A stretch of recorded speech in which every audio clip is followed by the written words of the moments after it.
Riesgos. Seguridad. Claves en éxitos. En esta parte de la segunda hora tenemos a la doctora Elvia Badel Madrid. Ella es presidente de la Sociedad Venezolana de Puericultura y de Pediatría, porque resulta que salió un informe, el reciente informe de UNICEF y de la Organización Mundial de la Salud, revela preocupantes cifras acerca de la vacunación infantil en el mundo. Para que se den una idea, en 2023, 21 millones de niños no recibieron la dosis de la vacuna de difteria, tétano y tos convulsa, un incremento respecto a los 18.3 millones de niños en 2019 antes de la pandemia, y que este aumento transgrede los objetivos planteados por la Agenda de Inmunización 2030. La vacuna, recuerdan, por supuesto, también como parte de este informe, la vacunación no solo protege al individuo, sino también a la comunidad, introduciendo patógenos debilitados o partes del mismo al organismo. Las vacunas activan el sistema inmunitario para producir anticuerpos y desarrollar memoria contra futuras infecciones, reduciendo así el riesgo de enfermedades graves. Y bueno, con la doctora, por supuesto, como presidente de la Sociedad Venezolana de Puericultura y Pediatría, pues justamente queremos revisar este informe de UNICEF y de la Organización Mundial de la Salud. Bienvenida, buenas tardes, doctora. Muchísimas gracias. Buenas tardes, Gladys Rodríguez, por permitirme estar en su programa y a la audiencia por escucharnos esta tarde. Sí, Gracias. porque además este informe de la organización habla del mundo, ¿no? Y hay países que uno supuestamente pues asume como países desarrollados que ellos sí están cumpliendo con sus planes de vacunación, etcétera, y que en realidad es un problema principalmente de los países que llaman en vía, los de vía de desarrollo, ¿no? Los subdesarrollados, en vía de Sí, desarrollo como Venezuela. Entonces, ¿qué es lo que está pasando, doctora? ¿Es un tema, un cambio de cultura? un poco para ensalzar esto que estás comentando, te digo que nosotros tenemos aquí en nuestro país, en este informe que mostraste, hay 22 millones de niños que no reciben vacunas. En Wow. nuestro país vemos alarmantemente como las cifras de inmunización han caído.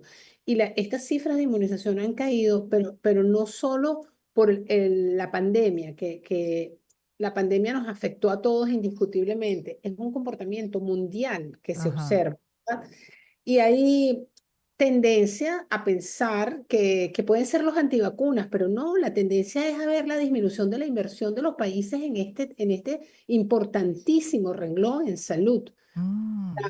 En los países para tener salud óptima deben invertir 7 puntos de su Producto Interno Bruto para poder cubrir a partir de allí todas las necesidades que hay en salud. Y se ha bajado un poco la guardia en el tema de las inmunizaciones.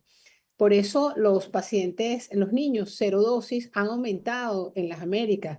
Nosotros tenemos cantidades grandísimas de niños que no han recibido ni siquiera la tercera dosis de la vacuna trazadora, que es la de difteria, tétano y Ujú. toferina, que tú estás comentando allí, que es la que nos hace identificarlos como cero dosis.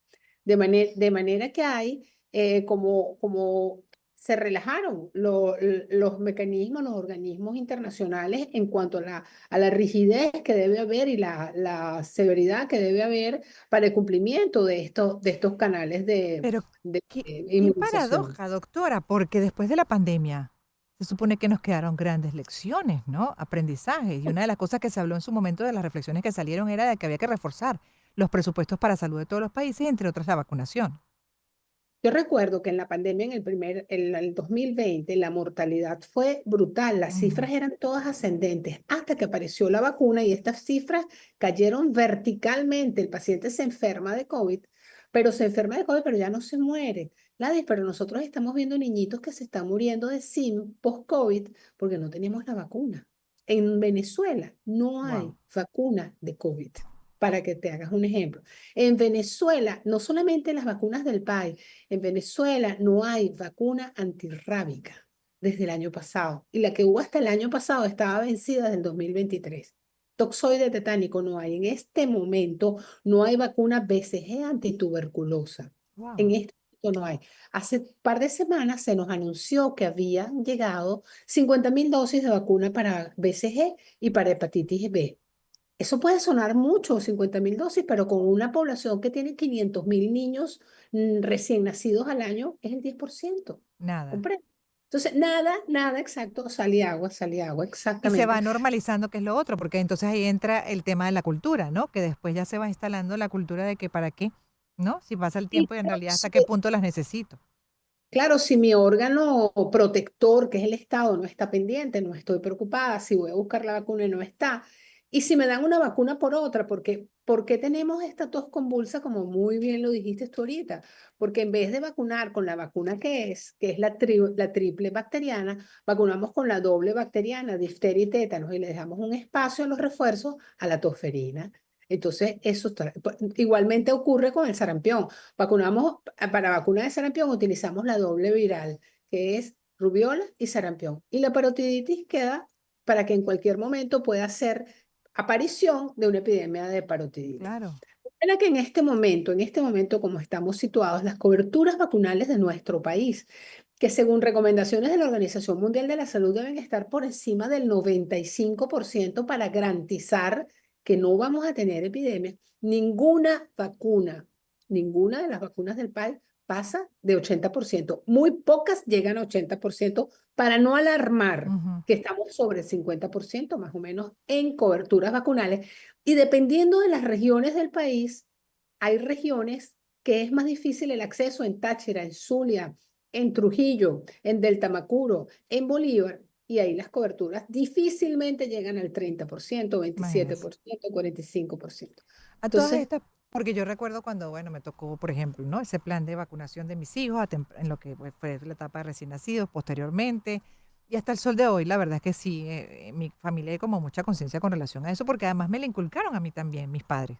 Había una cultura para ello. Entonces, bueno, entendiendo el peligro de esto que acabamos de explicar y muy bien, además a través de la presidenta de la Sociedad Venezolana de Puericultura y Pediatría, las consecuencias de un plan deficiente de vacunación.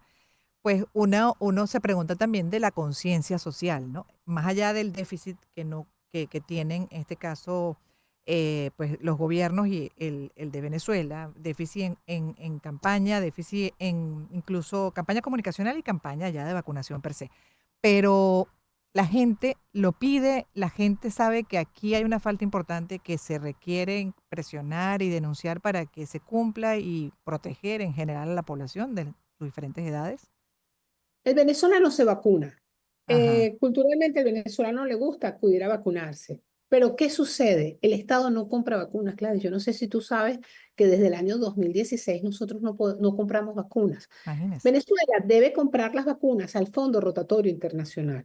El Fondo Rotatorio Internacional de la OPS es como un mercado mayorista que vende las vacunas a los países de Ujú. Latinoamérica a un costo, $1, $2, a un costo súper accesible. Las vacunas y todo lo que necesitamos para las inmunizaciones. Venezuela le debe 17 millones de dólares. En su momento eran 10 millones de dólares. Creo que ahorita la cifra es mucho más por los intereses. Ajá, Y nunca se los ha cancelado. De manera que nosotros no podemos acceder a ese crédito porque es política de Estado no cancelar eso. entiendo.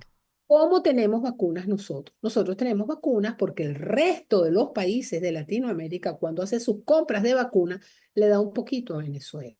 Y eso es vergonzoso y lastimoso. Desde que yo estoy trabajando en este cargo, recuerdo que en el año 2021 comenzó Gavi a hacer negociaciones con el gobierno para traer la vacuna de VPH, volver a instalar rotavirus y neumococo y ayudar, o sea, eran más o menos unas negociaciones para ayudar al gobierno a encargarse de las vacunas. Entonces él decía, bueno, yo asumo las vacunas del 2023, del 2024, pero el gobierno tiene que pagar sus inmunizaciones posteriormente.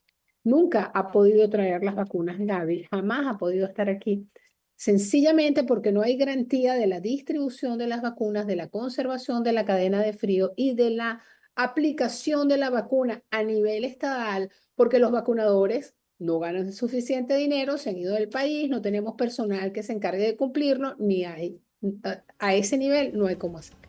Doctora, aquí lo que bueno, hay que poner el resaltador a todo lo que acaba de decir, todo muy importante, así es, y bueno, el llamado una vez más a quienes pueden, bueno, tienen la responsabilidad y deben tomar medidas. Gracias, doctora, por haber estado con nosotros estos minutos. Elvia Abadel Madrid, presidente de la Sociedad Venezolana de Puericultura y Pediatría, hablando del informe de UNICEF y la OMS y bueno, la situación de Venezuela con relación a este tema de la vacunación.